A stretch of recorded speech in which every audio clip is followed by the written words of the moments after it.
नमस्कार दोस्तों, आपका स्वागत करता हूं मैं हमारे शिव कृपा यूट्यूब चैनल में। दोस्तों, क्या है साबर मंत्र, कैसे इन्हें सिद्ध किया जाता है, इनकी रचना किसने की, क्यों की और कैसे इन्हें उपयोग किया जाता है, आज हम जो इन्फॉर्मेशन, जो भी जानकारी, जो भी हम लोग बात करेंगे, मैं आपको जो बताने जा रहा हूँ वो इन्हीं के बारे में बताने जा रहा हूँ। तो दोस्तों, वीडियो को लास्ट तक आप देखिएगा ताकि आपको ये सारी इन्फॉर्मेशन अच्छी तरीके से समझ में आए। तो दोस्तों, जो साबर मंत्र हैं, वो जो साबर का अर्थ होता है शबर, और ये संस्कृत के शब्द सब प्लस अरन से बना हुआ है, जिसका अर्थ होता है भगवान शिव। यानी कि देखें तो भगवान शिव के द्वारा जो मंत्र रचित हैं उन्हें साबर मंत्र कहा जाता है। और भी मंत्र होते हैं जैसे बीज मंत्र हैं, परंतु दोस्तों वो जो मंत्र हैं उन्हें सिद्ध करने के लिए 1.25 लाख जप करना होता है। और कुछ मंत्रों को भगवान शिव ने कीलित किया हुआ है ताकि मानव इन मंत्रों का दुरुपयोग ना कर पाए। भगवान शिव ने साबर मंत्रों को स्वयं सिद्ध किया हुआ है। इसका मतलब ये नहीं दोस्तों कि साबर मंत्रों को आप बुक में से लें और पढ़ दें और आपका काम हो जाए या फिर वो उपयोग के लिए तैयार हो जाए। इनको आपको थोड़ा सा इन पे मेहनत आपको करनी होती है। तो जो साबर मंत्र हैं दोस्तों, वो नागपंथ से चले आ रहे हैं। साबर मंत्र में गुरु मच्छिंद्र नाथ जो थे, उन्होंने भगवान ये जो थे गुरु गोरखनाथ जी को इन साबर मंत्रों की दीक्षा दी, और गुरु गोरखनाथ ने इन साबर मंत्रों को आगे की तरफ प्रवाह किया, आगे की तरफ लोगों को बताया, और कुछ साबर मंत्रों की गुरु गोरखनाथ ने स्वयं रचना की। इन साबर मंत्रों में को चलता देख, इन साबर मंत्रों की शक्ति को देखते हुए मुस्लिम फ़कीर और संत भी इनकी तरफ आकर्षित हुए, और इन साबर मंत्रों में उन्होंने भी रचना में उनका भी योगदान था। जैसे कि आपने नाम सुना होगा जो मुस्लिम में दुहाई दी जाती है साबर मंत्रों में, वो हज़रत सुलेमान की दुहाई दी जाती है। तो साबर मंत्र जो हैं वो भगवान शिव के द्वारा रचित थे। और साबर मंत्र जो हैं दोस्तों, जीवन की कोई भी समस्या क्यों ना हो, साबर मंत्र के द्वारा उस समस्या का हल किया जा सकता है, अगर इन मंत्रों को सही तरीके से सही दिशा में इस्तेमाल किया गया हो। और यहाँ तक कि हमारे धर्म ग्रंथों में ये तक लिखा हुआ है कि यदि उचित दिशा निर्देश से इन साबर मंत्रों का उपयोग किया जाता है तो जो व्यक्ति है वो समाधि की अवस्था तक पहुँच सकता है। नहीं, साबर मंत्र से इतनी शक्ति होती है दोस्तों। तो जो साबर मंत्रों में जो शब्द जैसा है उसका वैसे ही उच्चारण करना चाहिए दोस्तों। जो कि ये मंत्र खुद सिद्ध होते हैं तो इन्हें सिद्ध करने की ज़रूरत नहीं पड़ती। फिर भी सिद्धि को बरकरार और चेतन यानी कि जागृत बनाए रखने के लिए विशेष अवसर पर, जैसे होली हो गया, दिवाली हो गया, या फिर पूर्णमासी अमावस्या के दिन इन मंत्रों को सिद्ध किया जाता है, इन मंत्रों को इनका जाप किया जाता है।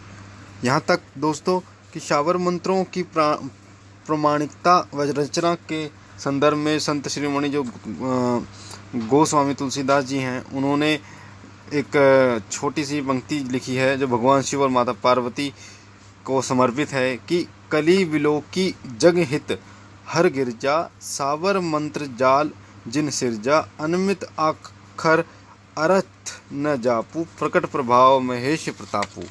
इसका अर्थ है दोस्तों कि कलयुग में प्राणियों के कल्याण के लिए शिव पार्वती ने साबर मंत्रों की रचना की। इन मंत्रों में भगवान शिव का आशीर्वाद पूर्ण तरीके से समाहित होता है दोस्तों। महाभारत ग्रंथ में भी भील रूप में शिव और अर्जुन का युद्ध जब हुआ था तो उस समय भगवान शिव ने अस्फुट स्वर में साबर मंत्रों की रचना की। वही साबर मंत्र बाद में प्रचलित हो गए दोस्तों। साबर मंत्रों में आन सौगंध का बहुत बड़ा महत्व है।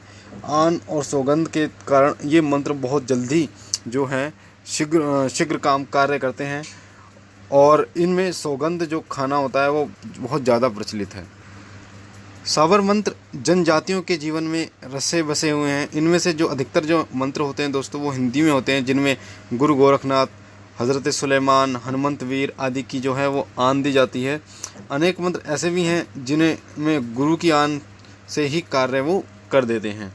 इन मंत्रों में ऐसी शक्ति होती है कि दोस्तों कि दूर बैठे रोगी का भी इलाज किया जा सकता है, और साबर मंत्र के प्रभाव से निसंतान को संतान, निर्धन को धन और अनेक समस्याओं का समाधान बहुत ही आसानी से किया जाता है। तो अब दोस्तों हम बात करते हैं कि जो साबर मंत्र से अगर आप कोई भी साधना कर रहे हैं तो उसमें आपको कुछ खास बातें हैं जो ध्यान रखनी होती हैं, और इन खास बातों को अगर आप ध्यान रखते हैं तो यकीन मानिए बहुत जल्दी साबर मंत्र सिद्ध होते हैं। सबसे पहले तो साबर मंत्र साधना के लिए किसी जाति, वर्ग या स्त्री पुरुष आदि का कोई भी बंधन नहीं है, इसे कोई भी कर सकता है दोस्तों।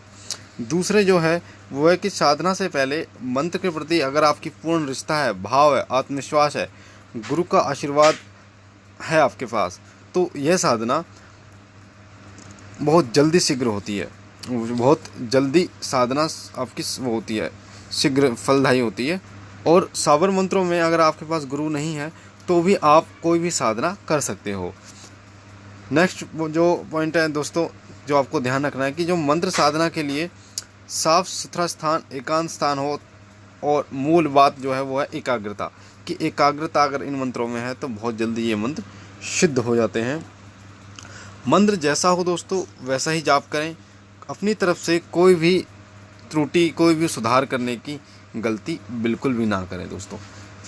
मंत्र जप के लिए सर्वोत्तम जो है वह है रुद्राक्ष की माला, फिर भी जो सात्विक और जो वैष्णव देवताओं का जो मंत्र होता है वो तुलसी की माला से आप कर सकते हैं, और जो मुस्लिम साधक होते हैं वो हकीक और अकीक की माला पर जप कर सकते हैं दोस्तों। साबर मंत्र साधना में लोबान या गूगल धूप जलाने का जो विशेष महत्व है, यदि इनमें से कोई धूप ना हो तो किसी तरह की धूप या अगरबत्ती भी जलाई जा सकती है दोस्तों। साधना काल में अनेक प्रकार की जो भयप्रदायक अनुभूतियाँ होती हैं, भयभीत इंसान जो हो जाता है ना, तो जब बराबर करते रहें बाधाएं अपने आप दूर हो जाती हैं दोस्तों। यदि मंत्र एक साथ पूरा ना किया जाए दोस्तों तो अगले दिन पूरा किया जा सकता है। ये साबर मंत्रों की बहुत अच्छा लाभ है, लेकिन जो निर्धारित जप जो है वो उतना ही होना चाहिए डेली। ये मान लीजिए अगर आप मान लीजिए आप 2 माला डेली करते हैं तो एक सुबह आप 2 माला करते हैं, या किसी बार आपकी 2 माला सुबह नहीं हुई तो एक सुबह एक शाम आप ले कर सकते हैं, तो वो उसी में ही आपका ऐड हो जाता है दोस्तों। जब भी आप साबर मंत्रों से कोई साधना करें तो कभी भी साधना काल के बीच में आसन से ना उठें, ना कोई दुष्कर्म करें जिससे आपकी साधना खंडित हो दोस्तों। साधना काल में यदि आपके गुरु आपके पास ना हो तो गुरु के लिए गुरु की प्रार्थना कर लेना ही पर्याप्त होता है।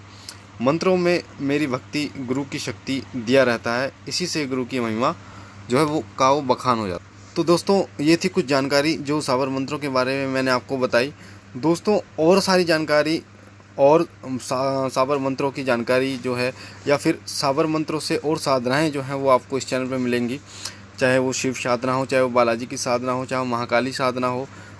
बहुत सारी साधनाएं आपको इस चैनल पर मिलेंगी आने वाले टाइम में। तो दोस्तों अगर आप चाहते हैं कि आपको इस साधनाओं को, इस जानकारी को मिस ना करें तो आप रेड कलर का जो नीचे बटन है सब्सक्राइब का, चैनल को सब्सक्राइब कर लीजिए, बेल आइकन को ज़रूर दबा दीजिए, ताकि कोई भी जब साधना में डालूं या कोई भी आपको जानकारी डालूं तो वो आपको तुरंत मिले।